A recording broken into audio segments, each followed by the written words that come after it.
Une centaine de motos, un véhicule, un poste téléviseur, un arc à 2 flèches et une arme à feu sont, entre autres, objets saisis par les éléments de la gendarmerie nationale dans la ville de Yaoundé. C'était au cours de l'opération de ratissage menée du 30 au 31 mai 2025, conduite par le colonel Joseph Nguélé, commandant la Légion de gendarmerie du Centre. En plus des objets saisis, environ 70 personnes ont été interpellées. Dans la suite de nos opérations commencées longtemps avant le 20 mai, nous avons bouclé ce matin 2 quartiers, à savoir Etoudi Abattoir et le quartier Emana derrière Tradex. Et les populations sont réveillées en présence des forces.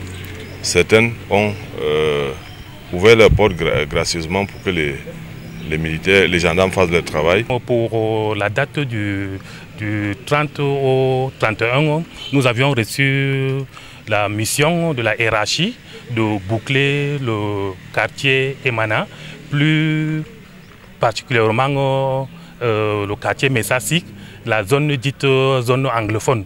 Nous avions donc effectué un bouclage dans cette zone pour assainir et mettre hors état de nuire les individus qui sèment la panique, qui sèment le trouble dans la ville. Au cours de la même opération, plusieurs trafiquants de drogue ont été interpellés, notamment à Ngoumou, chef-lieu du département de la Mefou et Akonon, région du Centre. J'ai organisé un ratissage avec mes hommes.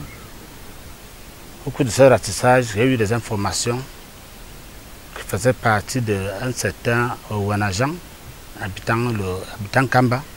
De ce quoi j'ai organisé avec mes hommes, nous sommes arrivés sur le lieu. Et on a mis main sur lui dans la soirée du la soirée du 27 mai. On a pu mettre main sur lui en possession de la drogue en question. Ces opérations de ratissage initiées par la Légion de gendarmerie du Centre visent à débarrasser les quartiers des hors-la-loi qui troublent le sommeil des citoyens. Malgré des résistances par endroits, les pandas se disent déterminés à aller jusqu'au bout. On a 3 individus au niveau de Emana qui ont opposé, pendant leur consommation de stupéfiants, qui ont opposé la force aux gendarmes. Mais ils étaient obligés d'user de la force pour ouvrir la porte et saisir le butin et les interpeller en même temps. Une action fortement saluée par les populations. Je salue l'action de la gendarmerie pour le fait qu'ils ont mis la main à un très grand dealer de chanvre, ce qui dérange dans cette ville de Ngoumou, que les jeunes se penchent vers le chanvre.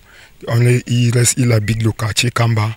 C'est un grand dealer. Pour le colonel Joseph Nguélé, commandant la Légion de gendarmerie du Centre, il n'est pas question de s'arrêter en si bon chemin. Les trafiquants de stupéfiants et autres seront traqués jusqu'à leur dernier retranchement.